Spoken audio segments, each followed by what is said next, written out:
Hi, girlies. Welcome to Book Please Podcast. It's Alina here. Hey guys, it's Amanda. We are so especially excited to be here today. We have Nadean Stone, author of No Stone Unturned, here with us. Welcome, Nadine. Welcome. Thank you for inviting me. I cannot tell you what an emotional journey we embarked on with this book. I feel like even as a journalist, this interview for me might be my most emotional yet. I mean, this was such a story of inspiration and finding hope and having the courage to keep moving forward despite things, but also a story of great grief and sadness and your journey to find your birth mother. I mean, what a story you had. Well, the ending's quite miraculous. Really. Yeah. It is. Can you explain to us, really, take us to the beginning when you were born? What was happening at the time in Canada that when single mothers were born, your birth wasn't recorded properly, they were giving up children for adoption, kind of under the table? Like, what exactly was happening that made it so hard for you to find your birth parents? Okay. Between 1945 and 1973, about 350,000 unmarried Canadian mothers were coerced or forced into giving their babies up for adoption. Many babies like me were illegally given away, like a puppy at the pound, for a nominal donation to the church. On December 18th, 1952, I became one of those babies. 6 days after my birth, my mother signed documents relinquishing all rights to me and instructed Mother Superior to find adoptive parents. She then boarded an afternoon train in Blind River, Ontario, Canada on Christmas Eve and left me behind at the hospital. I find it quite ironic that it was Christmas Eve she chose to leave me. And Sid and Rita Russell lived in Sault Ste. Marie, Ontario, Canada. They were in their 30s, a young, attractive, accomplished couple. Rita was Hollywood beautiful. I can send photographs to you. She was amazing. And they owned a bowling alley, a convenience store. They were very wealthy, very comfortable off.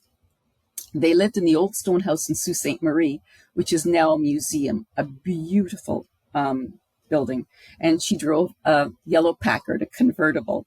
And they were happy but desperate for a child. She'd grown up on her mother's 160-acre farm outside of Blind River.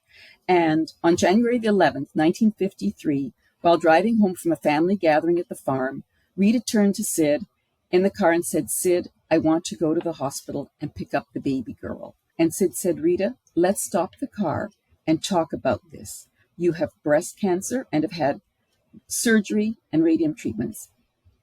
We don't know what's going to happen. How can we take a chance with a baby?" And Rita replied, "Sid, I really want a baby. I'm strong. I believe if God gives this baby to us to raise, then he will let me live long enough to raise it." She begged him to return to the hospital. Sid said, "Let's flip a coin.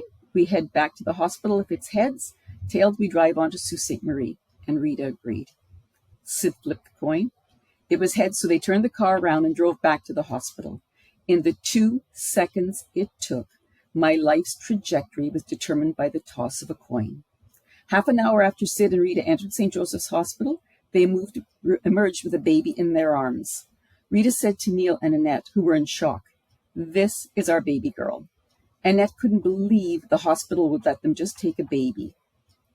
As they drove away, Annette saw a woman standing by the glass doors watching their departure. It was not my mother, as 3 weeks had passed since my birth, but the nuns did this to make the adoptive parents think they'd seen the mother, and in some way she'd given her consent, silently, to them taking her child. St. Joseph's Hospital in Blind River was known to have a ward on the 3rd floor for unwed mothers, so many women from towns in Ontario went to Blind River, lived with the nuns of the convent, and signed papers relinquishing custody of their babies after their birth. Sadly, 2 years later on Valentine's Day, Rita passed away from breast cancer. She was only 36. In 2 years, I lost 2 mothers. Oh, when I read that line, I brought it up actually to Alina. The losing 2 mothers within 2 years is like super sad. And the flip of the coin part too. I was to think that that's kind of what started your life. It's just that was literally, I feel like a movie. Oh. I know. And in the last year of her life, Rita feared for my future. And Sid was madly passionate in love with Rita, but with her illness, he couldn't cope and he turned to alcohol and became an alcoholic. She was very worried that after she passed, he'd be dragging me all over Canada, whatever, with whatever he was doing. So she made a will, and in her will, she left me to her mother to be raised on that 160-acre farm. So within days, I went from living in this beautiful house in Sault Ste. Marie to living on a remote farm with no electricity and no indoor plumbing. Oh my It was goodness. really grim.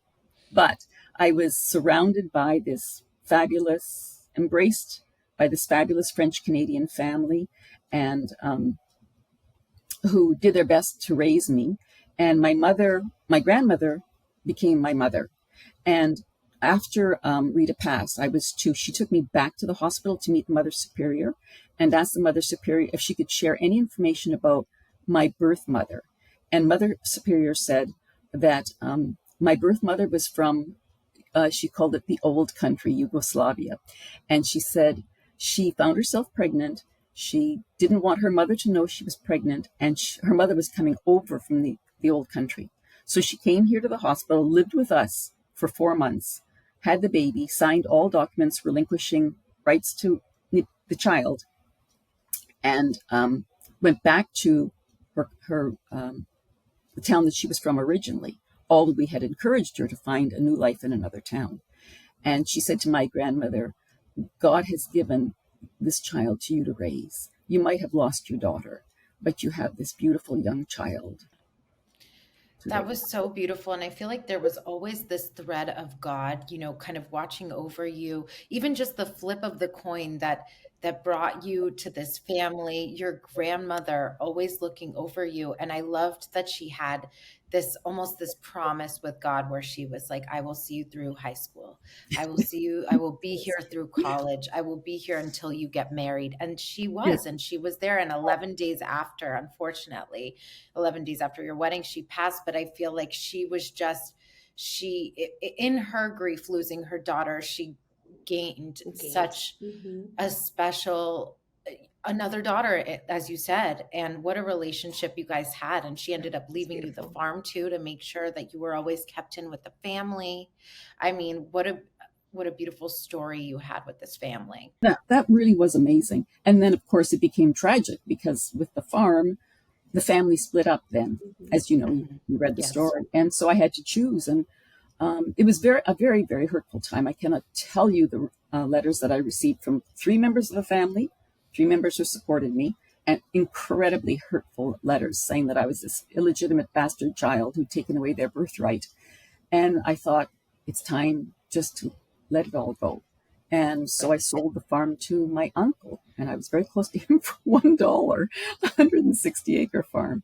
But I felt, I was returning it to the family. And if that's how they wanted it to be and not to have a relationship with me, then I needed to get on with my life. And then when you did end up moving forward, you got married, you met Juan, who became your husband. And he was, I mean, this story just was unbelievable. It was like you became Saint Gustav royalty. We were, we were, You went, that is where he's from, right? So you guys started off a relationship from school. You started seeing each other long distance, and then you eventually got married and you made the move over there for yes, your family. yes. And I mean, what a journey that was. You had some, I mean, the political leaders and celebrities and people that you must have been exposed to over there while living there, and once you got married and this became your new family. It was amazing. We moved with the president, the prime minister of the country. My member of parliament from Canada visited the island on a trade delegation. I would never have met him if I was living in Canada, but I met him at a cocktail party at the Canadian High Commission. It was an amazing, amazing life. I modeled for a fashion house, the biggest fashion house in the island. We moved in amazing circles. We had a home on an island away from the mainland, entertained all these fabulous people, artists, people visiting from the United States. The Attorney General from the United States visited the country and came to the house that we had on this island. My mother and father-in-law were the country's ambassadors to Brazil, and so they lived a very exalted life. And they were treated like royalty in the island. The family was treated like royalty, and she considered herself royalty in the island. Um, yes, very much so. And when the Pope visited the island, they were a number of people were invited to have a dinner with the Pope. My in-laws were invited. So you were blessed with a beautiful son through your marriage, Andrew, yes, was born in Andrew. 1980. Mhm. And I found it rather sad that after, everything is coming together for you, then you find out that you were diagnosed with ovarian cancer. Yes.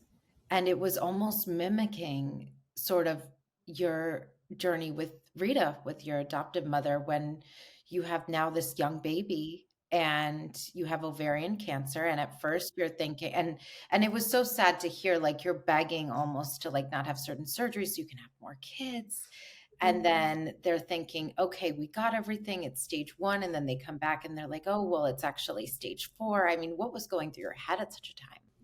It was very frightening because, when I was in the hospital after we had the first surgery and they just removed the ovarian cyst, and I was lying in the hospital bed, and the doctor had just said to me, it's ovarian cancer, which I'd never heard about. And I said, well, what are my chances? He said, 50-50. And I couldn't believe it. And after I was crying, he left the room. And then Juan came in with Andrew and his parents. And he's standing at the end of the bed holding Andrew. And I'm looking at the 4 of them and I'm thinking, oh my God, it's just like Rita. If I don't survive and I live just 2 more years like Rita, Andrew will be 4, and I will leave him without a mother. And in that moment, I'm looking at the 4 of them and I said to God, please, God, let me live until Andrew is 18. If you let me live until Andrew is 18, then he'll have my values, my morals, and you can take me then. Please let me live until he's 18 and take me then. And that part, I feel like, having to be away from your son, trying to like recover, get better, reading that, I was like, oh, you're so strong, because that would be so hard. You want to be there for like the beginning of the years, of him growing up. But then you're like, I need to think about my health. How can I, be there for him if I don't get better first? So that part for me, I was just, I was there with you and I was just like, wow, she's so strong. It was very hard. I missed his first birthday. I missed when he started to walk. All those things, because I was in Canada for 5 months, having radium treatment and all of that. And it was very, very hard. And it was very draining. The treatment was horrific. And I learned how to control it by not eating 4 hours before the treatment, 4 hours after the treatment. I scheduled all my appointments for radium therapy at 12 noon and would eat before 8 in the morning and then after 4 in the afternoon. And it was so funny because I became so weak that one of my aunts sent the other aunt to live with me. And we would go to Princess Margaret Hospital in Toronto, and we would sit and we'd wait to be called for the radium therapy. And my aunt suffered with heart issues and she did not look well. And we'd sit beside each other and then they would come and call. And I would stand up and all the patients were standing looking around. Why is she going? And she's so young. I was only 28 years old. And that was the thing, when we were driving home from the hospital after being diagnosed, I was sitting in the car with Andrew and Juan, and I just screamed, why me, God? Why me? I'm only 28. And then, there's no answer. Why are you chosen? And then I never asked again why I was chosen. I just determined that I was going to beat it and I was going to live for Andrew. Your mindset was so admirable. And I know that you took that power into your own hands, because I remember them saying about how you were so close to needing a blood transfusion and you were like determined, like, let me diet properly. Let me make sure my eating is, play around with the, like you're saying, 4 hours not eating before or after. And you ended up not needing one. And it became this blessing you didn't even know about, because you came to learn later that at that time, the people who were getting blood transfusions, they weren't testing for AIDS. And it was a very real possibility that, you could have potentially gotten the disease through if you had needed a blood transfusion. I know, it was amazing. And I think, having my aunt send the other aunt to take care of me, to feed me, to make sure, because I would go into the hospital Monday through Friday. I was radiated every day. And on Friday, they would test me and they'd say, blood count's too low. If it's not high enough by Monday, we're giving you a blood transfusion. And all weekend long, my aunt would cook for me. Excuse me. I would eat very healthy food. I would come back on the Monday. They would test me and they would say, we don't know what you're doing. It's amazing. We've never seen a patient be able to get through it like this and not be transfused. And I said, well, I could write a book about what to do, what to advise your patients. Yeah. But I managed to get through 6 weeks, no transfusion. Again, my angels looking out for me. And the beautiful thing about that too is you're able to like enlighten these doctors. So think about like the future people that you save too, like by them changing their lifestyle, diet, all those things that I was just like, wow, like you mentioned, you could write a book on that too, because it can help so many people. I mean, great story. And it's beautiful. You recovered, you beat the odds, Yes. everything that had been against you from birth. And you were able to return to your family and you were living this lifestyle with everyone in St. Gustave. But then things sort of took a turn with your husband, Juan. And you were getting to a point where you realized things were not right. There was infidelity. He was threatening you with certain situations. So unfortunately, your marriage did come to an end at that point. It did. You were such a strong mother in that I commend you in every step of the way. You thought of your son first, no matter how much your husband, for whatever he was going through at the time, that he felt the need to be like, you need to come with me. Maybe he realized like the bond that you had with your son and how good you were to him. But you always made it a point to have respect for your husband and respect for your son in making sure they had a relationship despite the circumstances, Yeah. even when it was so hard on you.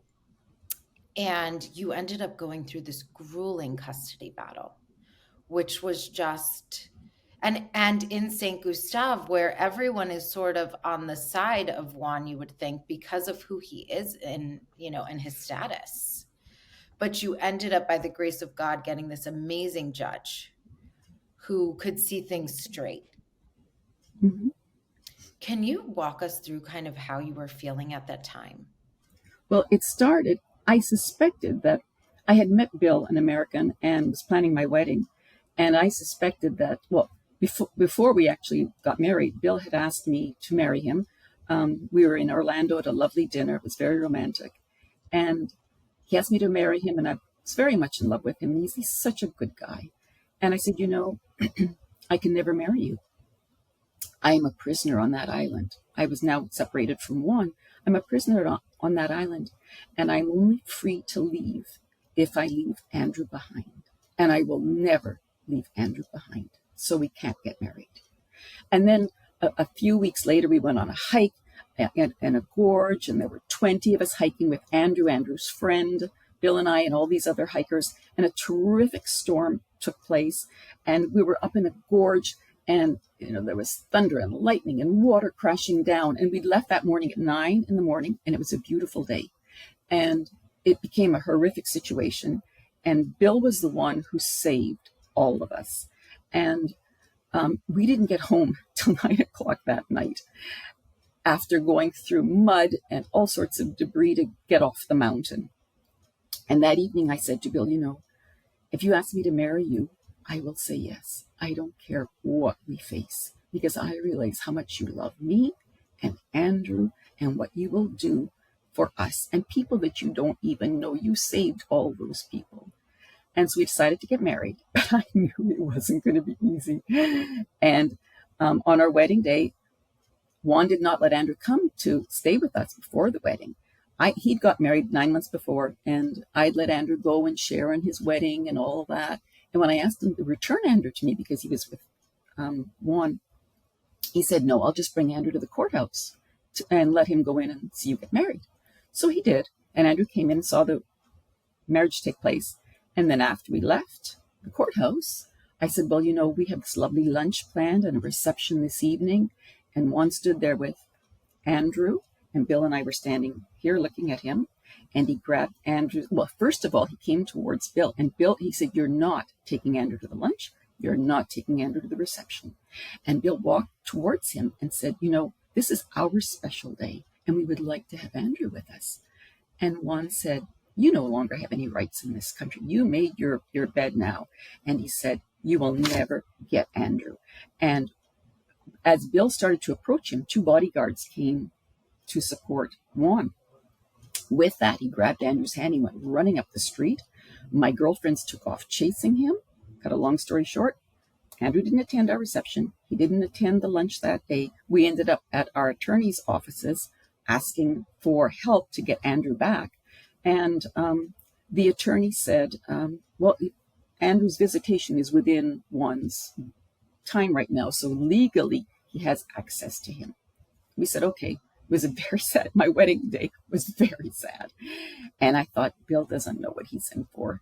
And the very next morning, we went back to the home that I lived in for 10 years. The very next morning, one appeared at the sliding glass doors, knocked at 7 a.m. And Bill went downstairs. And the sliding glass doors had locks, so Bill couldn't open it up. And he said, you just need to know you need to vacate this place now, because Nadine signed away all of her rights when she married you yesterday. And Bill said, if I could have got the key to open the sliding glass door, I would have beat the crap out of him, but he couldn't find the key. And so we didn't know what my rights were. So I called a shipper that day. I'd already arranged with the shipper to leave the country. So the shipper came Saturday, Sunday, packed all my things. And on Monday, Bill flew back to America. I moved into my girlfriend's house, and the realization hit that I was homeless, jobless, without Bill, and more importantly, without Andrew. And that was the beginning of the country's longest custody battle in its history, the custody for Andrew. Honestly, when all of this was happening, all I thought was, what an amazing mother. The lengths you would go, you just got married, you expect to like start this life with Bill. And Bill, just want to say, amazing man as well. That whole hike scene, I thought like, wow. Literally when that was happening, I was like, if she does not marry this man, right? So when you went home that night and that happened, I was like crying happy tears. I was like, yes, this is what I've been waiting for. I'm so happy for them. And then to know like you went through that wedding part, especially when he got married, you let Andrew stay with them. You let them enjoy the time. Mhm. So when I was just like, the nerve, I was like, oh, this is their day. Just, let her have it. And that was so hard for me. But once you went through the whole custody battle, I was like, she hands down, like goes above and beyond. And I'm sure that's one of the things they'll love most about you, amazing mother. And I felt for you having to go through that, but I was happy with the outcome. I was so happy for you. I was cheering for you. I was like, yes, Yes. it was such a bittersweet moment.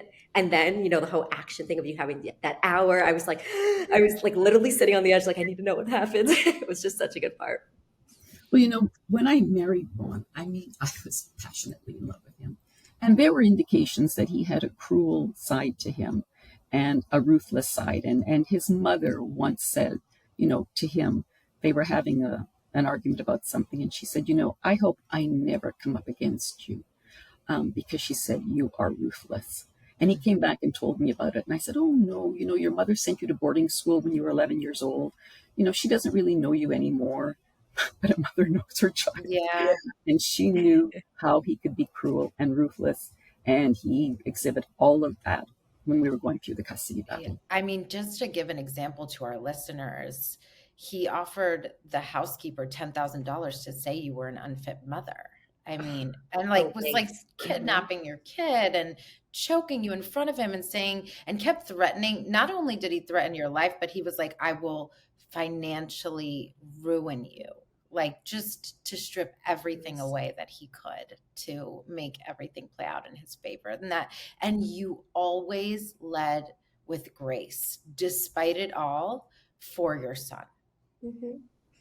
Yes, you were a way better person than I would have been.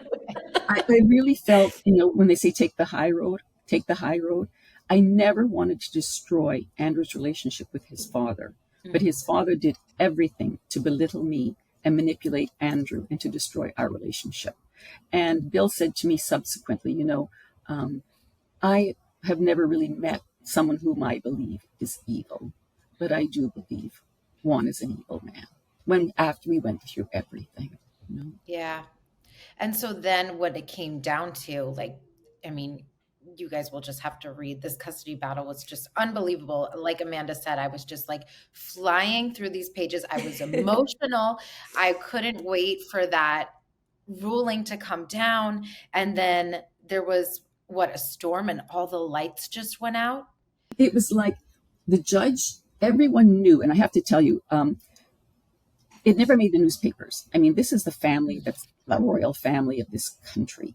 But the Right. custody battle never made the papers. But when I would leave the courthouse, feeling a little dejected and discouraged, I would meet these amazing people on the street, attorneys, and they said to me, "How's it going with the custody, Nadine?" And I would tell them what had happened that day.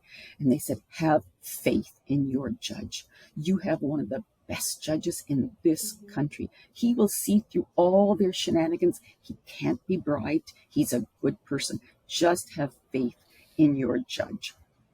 So when on a particular day, the judge said that he would be delivering his judgment a couple days later.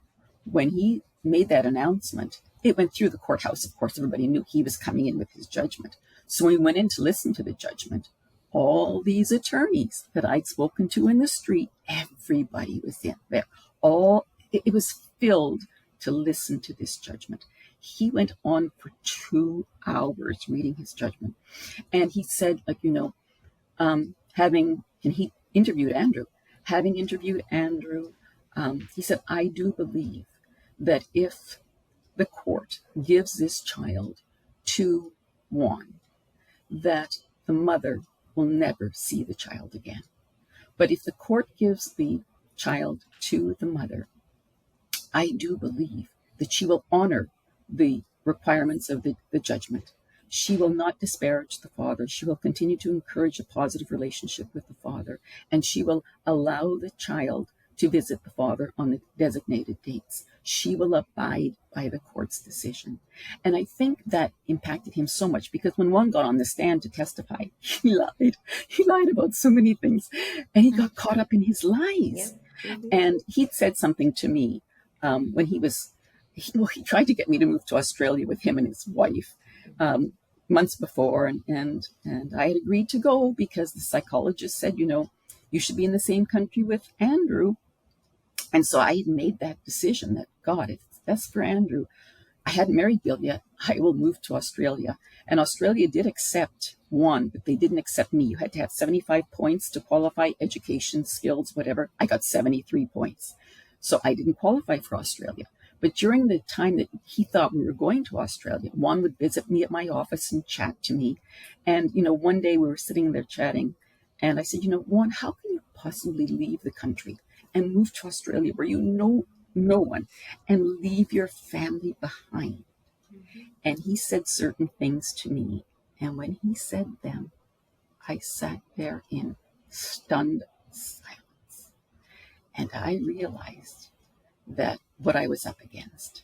Mm-hmm. And I said, okay, I've got to go. I've got to go to my car. It's the end of the day. So he walked me to my car, and he realized he'd misspoken at that stage. He'd given himself away. Yeah. And I saw through him.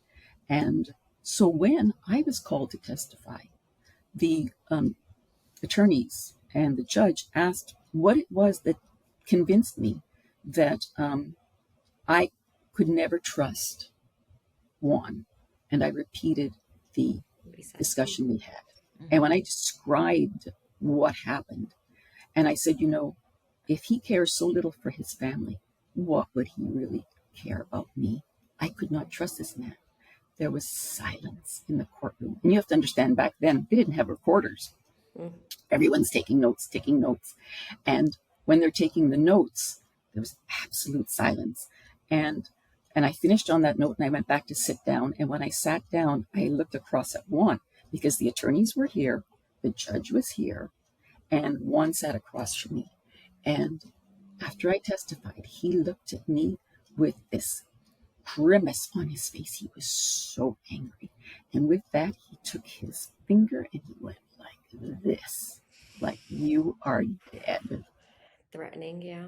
Uh, Another part that you brought up in the book that I was just like, but I was like, yes, you are so strong, was when your lawyer was like, you need to go in this like thinking you're not going to win. Like, you're going against this family. And you're like, listen, I need you to be my lawyer. I need you to fight for, like, I have high hopes. I need you to have that same hope. And I was just like, yes, those are the things you should be telling her. And I was just, that moment, I was just like, oh, wow, she's like setting you up thinking you're already not going to, but obviously things turned out great. And then when we find out that the judge actually adopted two kids and he'd had a huge case against you about you being adopted, I was like, oh, he talked too much. That backfired.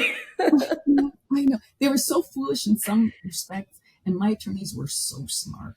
Yes. Really, but my attorney, I think, was very intimidated by them. You have to understand, she's going against Juan's brother, who's a senator in the government. He was his attorney, and she was intimidated by him. And so, at her house, having a lovely dinner with her one night, she says, maybe you need to accept the fact that you might not win this case and think of going to live with Bill in the States and leaving Andrew behind. And I was just aghast. And I said to her, are you kidding me? They're going for the jugular. They're going to do whatever they can to win this case. And I need you to do that. I need you to go for the jugular on my behalf. And she was, okay, taken aback, but okay, because that's what I was up against. And, I do believe that if one could have arranged it, maybe he would have hired someone to get rid of me.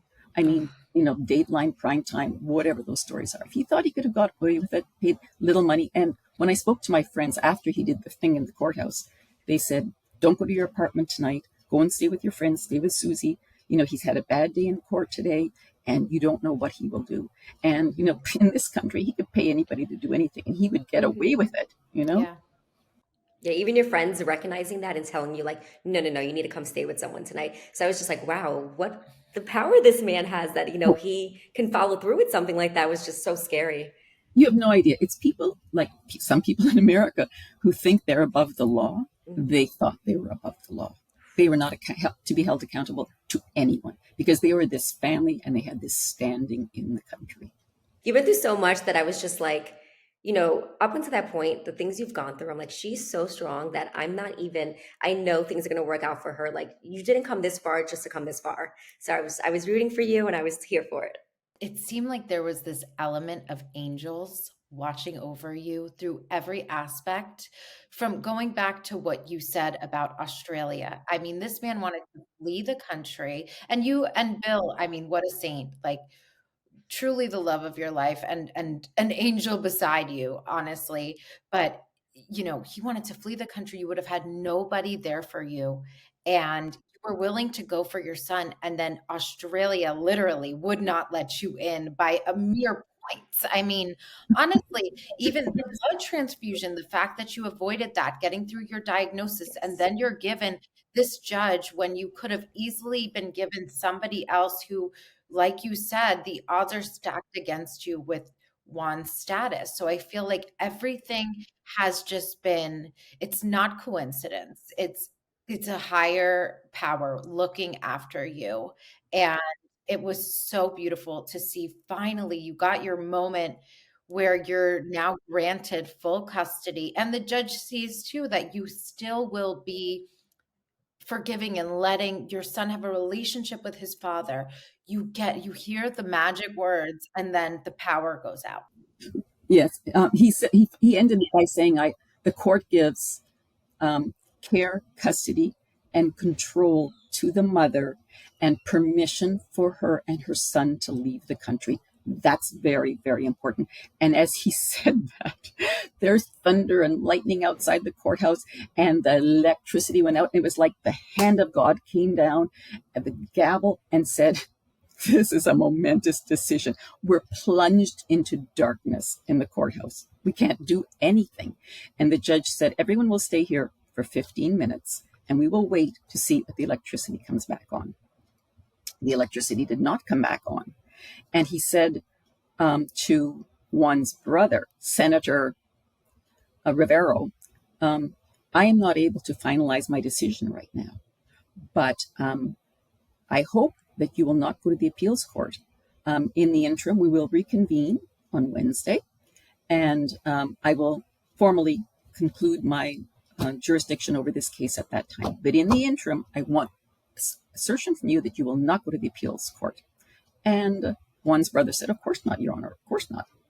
And so we all left, and my attorneys in the dark found light in an overhead light thing, and they're sitting in the stairway, and they're typing everything up. I had 3 attorneys, one who was a former attorney general, and I said, what are you doing? What are you doing? And she said, oh, we have to file this now. We have to type this up. This is the judge's decision. And even though there's no light or anything in the courthouse, we need to get it on record. So whatever happens from this day forward, you and Andrew are free to leave the country. This was so important. So important. And I mean, they did end up filing an appeal. Yes. Yep, after all Even that. though they swore under oath that they would. Mm, I wasn't surprised. Yeah, we reconvened the following week, and as soon as we got into the courthouse, I have a plan in place, because I think, he's going to end everything, and Andrew and I are going to leave the country. This is what's going to happen. And as soon as we got in, Juan's attorney, his brother, said, oh, before we start, Your Honor, I just want to tell you that after court last week, I did go to the appeals court and did file a restraining order preventing her from leaving the country. And the judge looked up at him and said, Mr. Rivero, you gave an undertaking that you wouldn't do this. And the senator said, but Your Honor, we were so worried she'd try and escape the country with her son. And the judge was so smart. He looked at my attorney, who was former attorney general, and he said, Mr. Martinez, tell me now. He said, in this instance, does the action by Senator Rivero then absolve me of any further action in this case? And my attorney said, yes, Your Honor, it does. And the judge says, okay, then this is final. My order as of Friday stands. And that was it. And so I looked around at my attorneys and I said, what does that mean? What does that mean? I said, get out of the courthouse. So we got into the hallway. And I said, what does that mean? Am I free to leave? Or what does it mean? And they said, you have 1 hour to leave the country before the appeals court meets at 10 o'clock this morning. And so that's where the story really took off in terms of the action and the absolute fear. And I got into I said, I have a plan in place to my attorney. And I said, you need to get in the car with me, and we're going to your office because you have Andrew's passport and I need Andrew's passport. So we go off in the car, and she says, well, don't tell me what you have planned. She says, I can't know. I don't want to know. She goes, this is not Dallas or some TV show. And I said, you're right, Stephanie. It isn't. This is my life, and it's much worse than Dallas or some TV show, and I need you on board. So let's go to your office and get that passport. And we arrived and we run upstairs, and everybody already knows because she'd called them and told them what was happening. And they're all there hugging me and saying goodbye, goodbye, goodbye. And then we hear the door open and we hear this booming voice of Juan's brother, the senator, running through this office saying, where is she? And he's running up the stairs, and I pass Andrew's passport, run into her office, close the door, lock the door. I'm the only one in there. And I called my attorney friend and said, what to do? He said, under no circumstances open that door. If he serves you with that order, you're stuck in this country for another 5 years. When you eventually do get out and you're paranoid even while on the plane until you hear the golden words that you've crossed like international airspace. That was just, what a moment. I had chills. I was tearing up because it's like, you finally did it. You're out, you have your son, and you're going home to Bill. I was worried that he may follow. They chased me all the way to the airport. Yeah. It was very frightening. At the airport, we went to a private airport, and we had to taxi over to the main airport and clear customs and everything. And Juan was there trying to stop our departure. It was really, I don't want to give it a lot of it away. Yeah. Because it was very, very frightening. And I thought, they're still going to get me. Until I was on that plane in international airspace, I didn't feel free. Yeah. And then we'll fast forward a little bit because we want to leave this part to the readers. And it is just, I mean, it's a difficult topic to talk about, but you ended up having your son there. He went to school. He was with Bill. He was visiting his dad over the summers. Things were playing out as they should. And afterwards, you ended up suffering a great loss. And our listeners can go and check out this book. We're going to leave a link below so they can get through those chapters and see, what has happened, what transpired. And I think you had some of your, of course, your lowest lows at this time. And then I think something clicked in you where you shifted your mindset and said, you know what? With all that has happened to me, in the name of these losses that I've had, I have to move forward. I need to be strong. I need to live, because dying is the easy way out. I'm going to find the courage to do things. I'm here and living, and I'm going to find ways to follow my dreams and move forward. And it also, you found yourself in a place where you were re-inspired to now, despite everything, take the power back and find your family and go in the search for your birth mother at that time. Mm-hmm. So you went to school, you became a journalist, which is unbelievable. And I was loving this because I'm a journalist. So you've had this shift after such devastating things that have happened to you in your life. And you're almost like, okay, I need to get a grip and I need to move forward. And you were inspiring those around you too, who looked at your strength for guidance and inspiration. And so now we come to the chapter where you're like, okay, I'm finding my mother. And your will and determination was unlike anything I've ever heard of.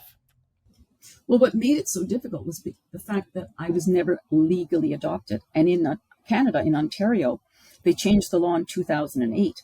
And when they changed the law, they made it legal for anyone who'd been legally adopted could now access their original birth certificates, the birth parents as well as the adoptee. And when I approached the government, I discovered, not initially, but they had no record of my birth. I'd never been adopted, and that I had just been illegally given away. So it made it much more difficult to find my birth mother. So I hired an attorney. I went after the hospital, and I went through the Privacy Commission, and I said, the Canadian government is discriminating against me because everyone else has a right to their ancestry, their history, the knowledge of their past. And because I was not legally adopted, doesn't mean I shouldn't have access to this information as well. But that document prevented me. And I found everything that happened around my birth had not been done correctly. The Mother Superior was supposed to register my birth with the town hall. She was supposed to call on the Children's Aid Society. She did none of those things. She just gave me away for a nominal donation to the church, which I'm sure Sid gave, and let me go off with Sid and Rita. Had she done her due diligence, the Children's Aid Society would have said, there's no way this child should be given to Rita. She has breast cancer. She's going to probably pass away.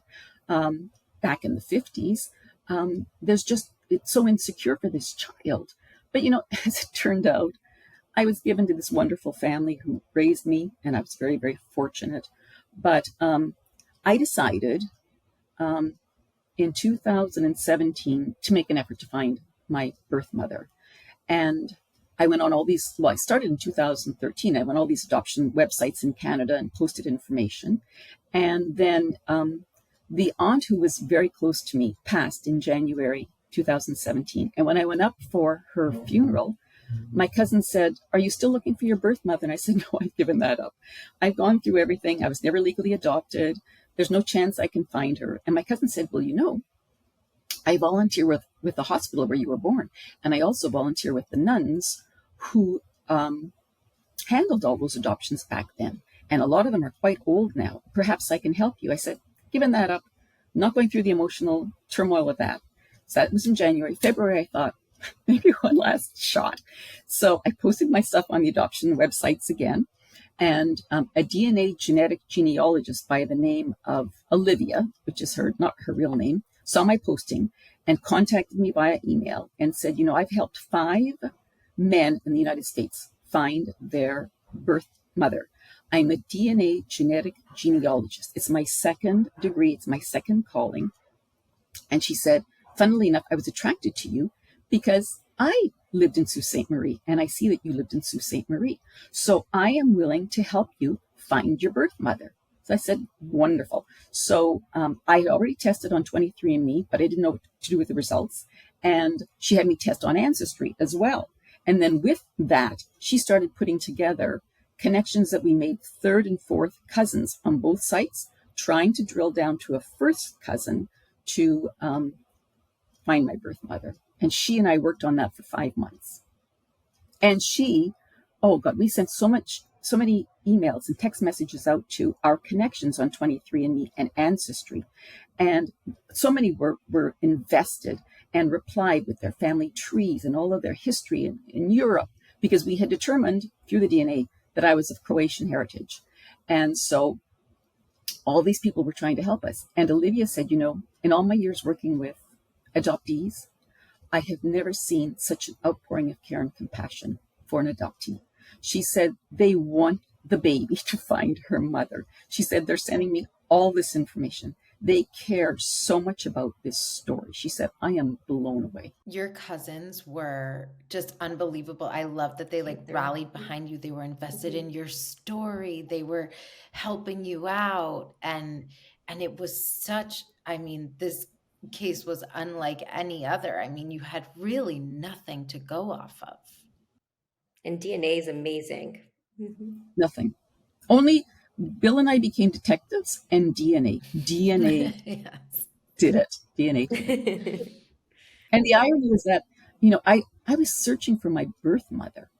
And all of a sudden, on a Sunday morning, I got a text message from Olivia saying, you're not going to believe it, but somebody tested on Ancestry and they are showing up as a first cousin match. And so we spoke and she said, what do you want me to do? Do you want me to call them? Do you want to call them? I said, absolutely no way. There's no way I can call them. And she said, I've done this before many times. I will call. So she called this woman, Vivian, who looked like she was my first cousin. And initially Vivian said, I don't know how we're related at all. My mother and I tested, my mother, Irene. So Olivia went and looked at more information. And she said, Nadine, we don't know. She asked them to upload their information to GEDmatch because GEDmatch was a site for adoptees, but they never uploaded to GEDmatch. So Olivia said, maybe they know more information than they're sharing with us. Maybe you should call Irene and find out some information about your father.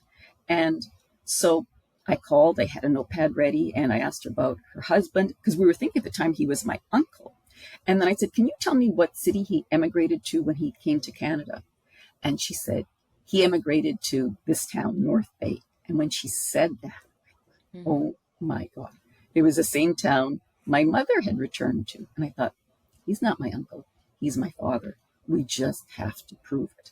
And then it went on from there. Even when it came to the DNA part and you finding out the cousins, and then we hear that, cousins can actually be if the percentage, it can actually not be a cousin. Because I did ancestry DNA too, and I have 500 cousins. It's a lot.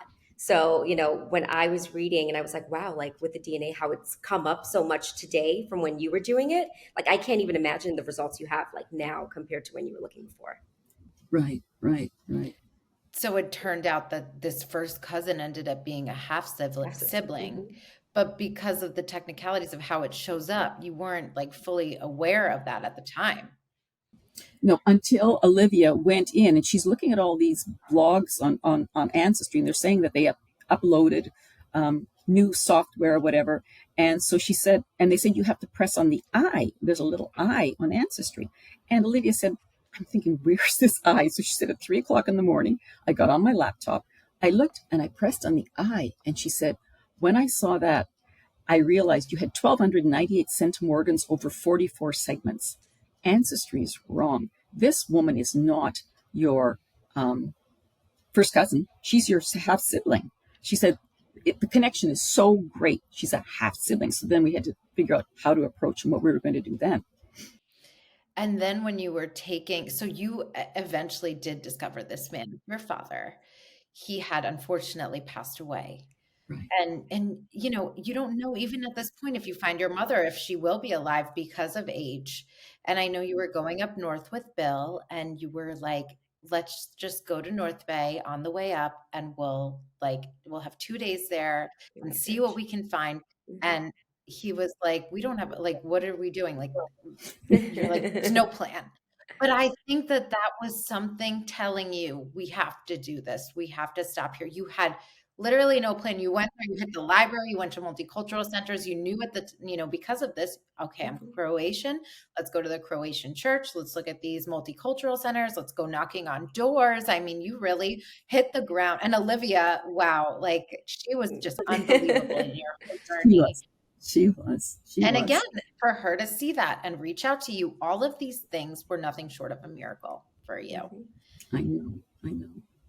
And then what happens? Well, we find this gentleman when we're there. We're at the Mhm. library, and I'm calling all these people. And for some reason, I don't remember how we found Leonard, but Leonard called me back. We were sitting at the library. It's 5 o'clock, and he said to me, I got a call from you. You're looking for your father, Vinko. Well, the real name's Vinko. We called him Victor in the book. I said, yes. He said, I know Vinko very, very well. He said, Vinko was such a handsome man. All the women in North Bay were in love with Vinko. And I said, really? And he said, so tell me. Oh, well, first of all, he said, so tell me, we chatted and he said, I went to Toronto too, like Vinko. He said, but I didn't like it in Toronto. So I North Bay and lived here. And he said, but I understand that Vinko got married and he had children. He said, um, so you were born in Toronto. I thought, I can't lie. And I said, no, actually, Leonard, I wasn't born in Toronto. I was born in Blind River. And Leonard stopped and he's trying to process this. And then he goes, um, I don't know any more about Vinko. I've got to go, got to go. I said, well, Leonard, if I may I call you again? Yes, yes, yes, yes. You can call me again. He's processing this and he can't figure it out. And I said to Bill, I had him, but I couldn't lie. And I had to tell him the truth. So we lost him. And then after 2 days, we were sitting at the library and I said, we didn't find her, but I'm going to come back a month from now and I'm going to go to the mass and I'm going to meet all these people. And I know that probably she is someone at the church would know. Someone at the church would know my mother. And he said, if you want to come back, that's fine. So we went to Vermont, stayed in our cottage. And that later one evening, I thought I'm going to call Leonard and chat with him. So I called Leonard. I said, Leonard, do you remember me, Nadean Stone? He goes, yes, Finkel's daughter. I said, yes. Well, let me tell you the story, the real story. I said, the reason why I'm looking for my father is I want to find my birth mother. And I want to find her because I said, really, it's my last wish in life. I said, I've been through a lot. And I just want to know who she is, why she left me at a hospital. And I told him the story. And I said, if she doesn't want to have a relationship with me, it's okay. I will go away. I just want to know the story. And I said, will you help me? And he said, and I said, the woman who adopted me died 2 years after giving birth. So I haven't had a mother since then. He goes, I will help you. And I said, okay, thank you. And I said, the other thing was, she would have left the town for 4 or 5 months to go and live with the nuns in the convent and come back. So I said, you need to speak to elderly Croatians who might have known a Croatian lady who left the town and came back. He goes, I know exactly who to call. So he went off on his search and he went to George and Dolores Radatek's house. And they were his age, a little bit older. And he asked them if they'd known Vinko. And Dolores said, no, I don't know any Vinko. No, don't know any Vinko. And Gerald said, oh, come on, Dolores. You dated Vinko. You just couldn't marry him. You were madly in love with him, but he had a wife and a son in Croatia. So you ended up marrying me. And George had a ladies' clothing store. So he knew all the women in this town and he knew my mother. And he said, I know who you're looking for. And he said, this is her name. And he gave her name to Leonard. But when he gave the name to Leonard, it was her Yugoslavian name. And the nuns had given her a new Christian name, first name. And it also, she got married. So the name meant nothing to Leonard. So he came back, he sent the information to me. I sent it to Olivia. She said, we can't find anything on her in this database. But she said, I always said your mother could be an outlier. Unless she or one of her family members have tested, we will never connect with her on Ancestry or Yeah. 23andMe. We'll never find Hmm. her because someone has to test.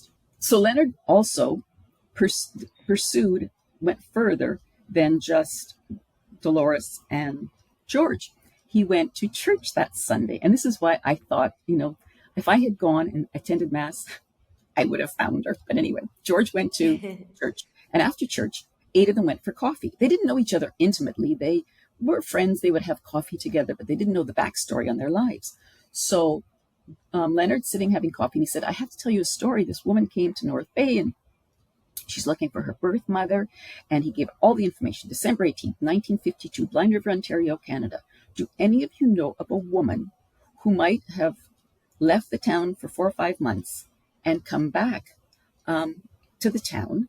Because I promised this woman, I would help her find her birth mother. She said it's the last wish in life. She wants to find her birth mother. And one of the people having coffee was my birth mother, sitting there. It's just unbelievable. Said So crazy. nothing. Said Oh nothing. my Waited goodness. for the coffee thing to finish, rushed home, called her youngest daughter and said, come over right away. I have something to tell you. So daughter Christy ran over, and Christy already suspected there was a baby, but she listened to her mother's story. And the mother said, what do we do now? And Christy said, we have to share it with the other 2 sisters. So Christy got in touch with me via email. And I said, before I invest in this, I need you to test with 23andMe, because I don't invest emotionally Of course. into this family and find out we're not related. So they both agreed to test on 23andMe.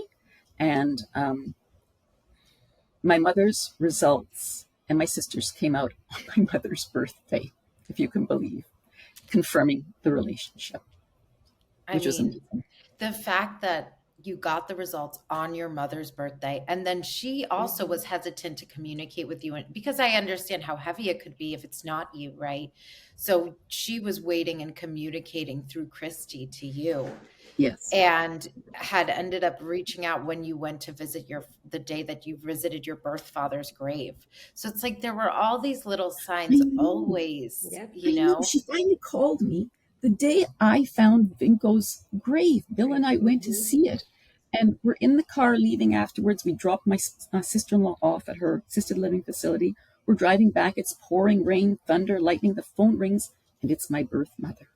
Wow. And we spoke for an hour, and it was hard to hear her because of the storm and the connection and everything.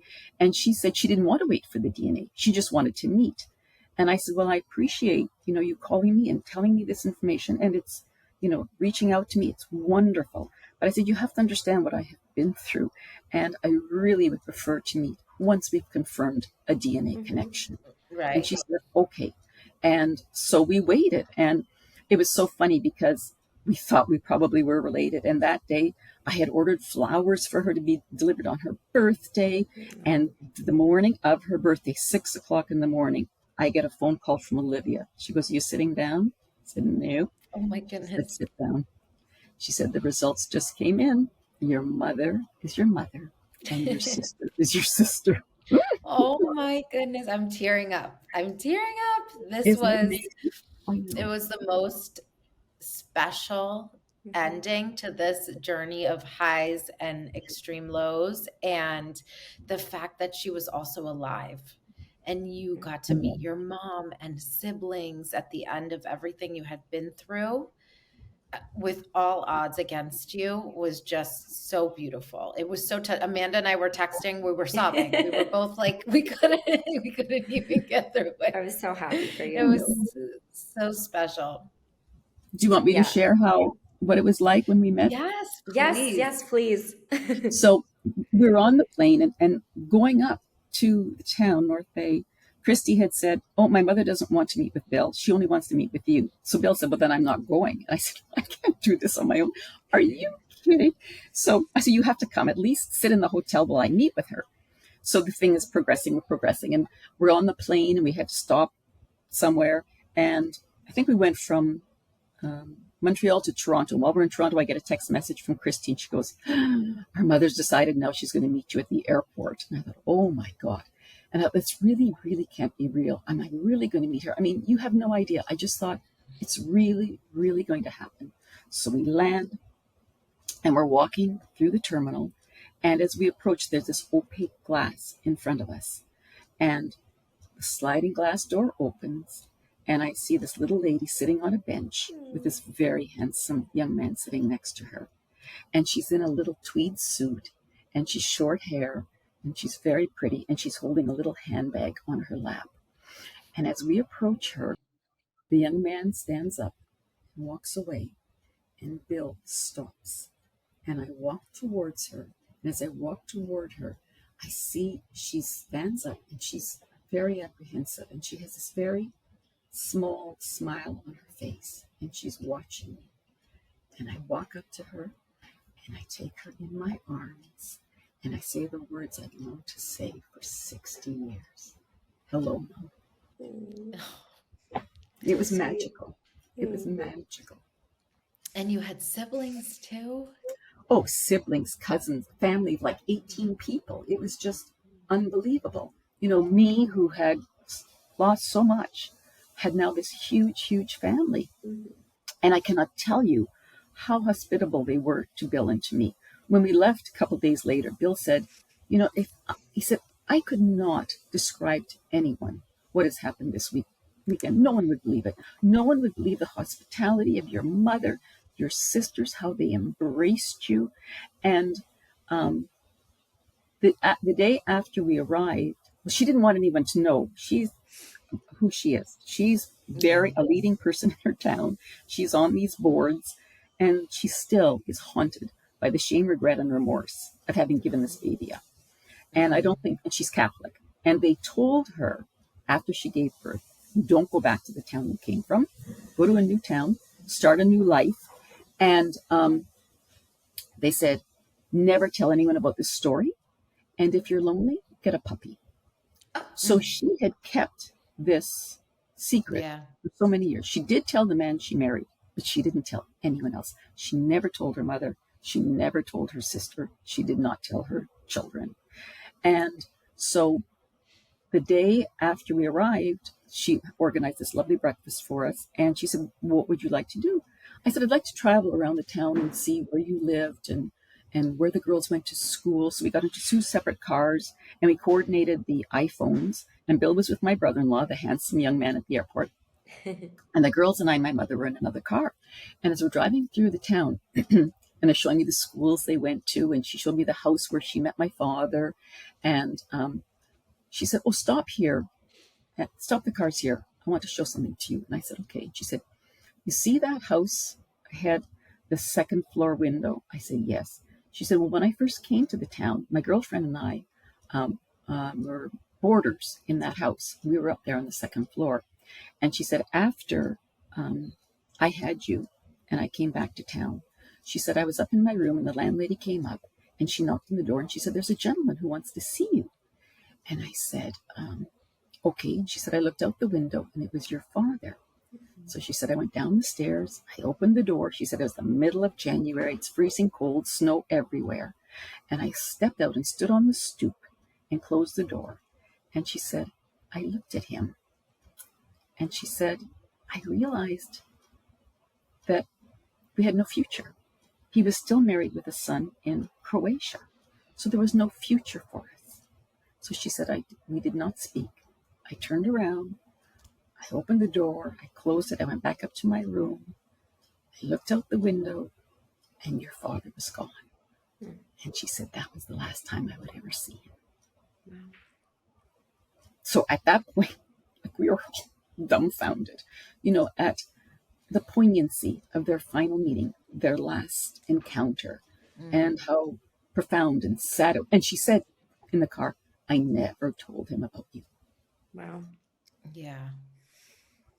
I mean, I think what a crazy, beautiful ending. But I think the fact that she was alive, the fact that you were able to go back and hear these stories and hug your mom is just, you couldn't have dreamt up a better scenario to that. And you've dreamed about it for a while. This story is more Hollywood than Hollywood. Yes. Yes. Truly. And I find that about a lot of your journey. And that's why I Yes. think like there are some special angels watching over you, because the things that you've endured, even things we haven't gotten into, and the way that things played out, and it just always, there was always some sort of a miracle or something that was looking over you to get you to your next step always. Yes. So now this journey, I mean, and I'm sure was very heavy on all involved, including your mother, who in a sense was programmed to have like some sort of shame around the scenario, even if in her heart she's like, this is my daughter, like what an amazing piece to this puzzle now. I'm sure it's also conflicting of like she's being told her, from when you were born that this was wrong and this needs to be hidden.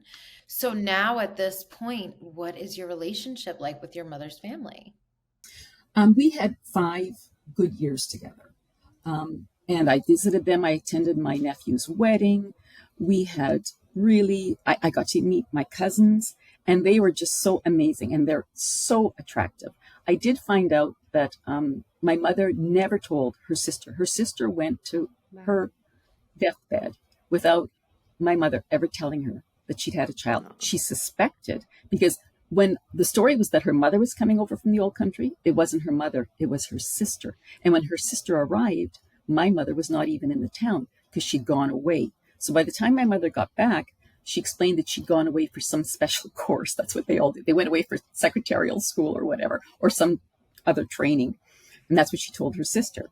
So she never shared with her sister that she had this child. So we had 5 really, really good years together. And I called her every Sunday, and sometimes in between, because I used to call my Aunt Rochelle, who, became another mother to me. I really had a village of mothers, because my grandmother and all of my mother's sisters took care of me. I mean, they all helped raise me with my grandmother. And we had 5 years together. And then my mother wrote a letter to me and said that she felt she couldn't trust me, that her identity would be revealed through my podcasts, my writing, my book. Because what I have done as well is I've become involved with adoption agencies and all sorts of forums. And I've written a lot, and I've been in newspapers. I've been on 2 television shows. I've been on podcasts. And she's afraid that her identity will be revealed. And I had promised her that it wouldn't. But she decided in 2022 that she was going to end our relationship. And with that, all of the relationship with my sisters ended as well, and all of that family, because she controls my sisters totally. And they couldn't have a relationship with me either. But she wrote to me, and then I wrote back to her. And the last part of the letter, that I said, I'm sorry that you feel this way, but I feel that I have a mission. God has let me live this long and put me through so much, because my mission is to share my story with people so that they have faith, hope, and courage, and despite the odds, to continue to dream, to never, ever give up. That's my mission. My platform is my book and my writings and my podcasts and everything. And I said, you had no choice in 1952. You barely spoke English. You were a new immigrant to Canada. There weren't systems in place with the Canadian government to support unwed mothers. There's no way that you could have worked full time and raised an infant. You had no choice in 1952, but you have a choice now. And if you choose to end our relationship now, I hope that I don't pass before you, because if I do, I think that you might regret all the time that we could have spent together, and you let it go. You passed up on it. So that's where our relationship is now. We don't have a relationship. I'm sorry to hear that. And, I should share with you as well. I discovered recently that with all of my work, I have been nominated by our congressman for an award to be given at the White House in October. It's called Angels in Adoption. And there are 50 people chosen throughout the United States, one from each state. And I have been nominated. I don't know if I'm going to win, but the person who nominated me to our congressman won last year. And Wow. she was adopted. She adopted 2 children. She knows my whole story because she's my neighbor, and I've kept her abreast of all the things I've been doing. And so she nominated me. So that might be in the offing. And as well, I really want to get my story made into a TV series of the whole story because of all the protagonist goes through. I mean, there's 6 like major episodes she goes through, and she survives, and you think everything's going to be great, and then she plummets again, and then she rises again, and then she plummets again, and somehow she soldiers her way through. And I think it will give people courage. Well, we're definitely cheering you on with that, and we hope to see it because I mean, this is just a truly remarkable story. And Mhm. congratulations on your nomination. Thank you. I mean, that is so special, so very well deserved. And I mean, you've really been through a lot, and we're sorry to hear about, how things have transpired with your mother, but I think it still doesn't take away that time that you had with her and that you were able to really get the answers that you needed to know, like where you came from, know about your roots. Even the stories that she did share were so powerful. Hearing about her, like just cooking for you in the kitchen and just having your mom there was, I mean, and having those 5 years, I mean, it is still beautiful. And I do believe that she it meant just as much to her. And I think that it's just hard being that, the way that it was like so programmed in her to believe like this is wrong or what if I'm found out? Right. And it's a lot to process. Well, she's 92 years old, and I think she just can't get over shame, regret, remorse. And Mhm. she's tried. And initially, when we were going to meet, Christy said she doesn't care who knows. She's happy for everyone to know that she had this child. But then she took it back very quickly. Yeah. She wasn't happy with everyone knowing. Scary. Yeah. I want to ask, so I know obviously still with Bill, and I think in the book the last thing you mentioned was that you guys got a cottage in Vermont. Is that where you guys still are today? We are in Florida until May 8th, and then we go to Okay. Vermont for 5.5 months. Okay. That's what we do every year, and we really enjoy being up there. Really enjoy being up Awesome. there. Bill is incredible. Has Yes. Juan read this book or is he aware of it? Do you know? He did read it, apparently, and Wow. I heard through the grapevine, and all he said was scandalous. Ooh. Okay. There you Okay, go. Juan. Scandalous. He did read it. But, and that's why I changed all the names, and that's why I created this fictitious St. Gustav Island, because I didn't want him to be found out, and I didn't want to destroy him. Still, in my old age, I'm trying to protect him and his reputation. And the thing is that I don't have any Google. If you look up my previous married name, you won't find it because I don't have any history in this country Mm. except as Nadean Stone. So nobody will be able to know, where Right. where And it's I from. I love the title of the book because I saw how Olivia was saying to you, we will leave Yes. no stone unturned. And the Right. play off of that also being yours and Bill's last name. I just thought that Yeah. was such a nice touch. I loved that. Thank you. Thank you. It gave me chills when I read that part because it came together with the title and Yes. everything. It was so well done. I mean, this must have been hard for you to relive some of these moments, though, when writing this. It was. I gave myself 3 months and I finished in 5.5. And then the longest amount of time took having a copy edited. And Mhm. and that was fun and a great deal of work. But the first 5 months of writing, oh my God, I was sitting sometimes at the kitchen table and crying copiously, typing away because I was working full Aw. time and doing this at night. Mhm. And then other times, when I was thinking of when I ate the poison fruit, riding all over the country trying to get to a doctor so I don't die from my esophagus swelling up because I've eaten a poisonous fruit. And I was laughing uproariously, thinking, "Oh God, the funny things that happen." But it was cathartic. It really was cathartic writing it, Yeah. and I'm glad I did. And it was like I'd hidden everything in this. That there was a door in my brain where I just put it all away, and I didn't revisit it very often, and I didn't tell people my story. And then when I started to write it, it was like everything came out. on the page. And it's, nothing hidden. It's all there. It's Yeah. transparent. It's like Beautifully written. therapy. It was. Literally. It was. Well, Nadine, we have had such an amazing time talking with you about this. We were so especially touched by this book. I mean, I've never heard anything like it. I think your story is beautiful. I think the emotions I felt with every page were just unbelievable. I highly suggest everyone get a Okay. copy. Like I said, No Stone Unturned. We'll put a link down below so you guys can purchase the book. And we just want to say thank you so very much for your time with us here.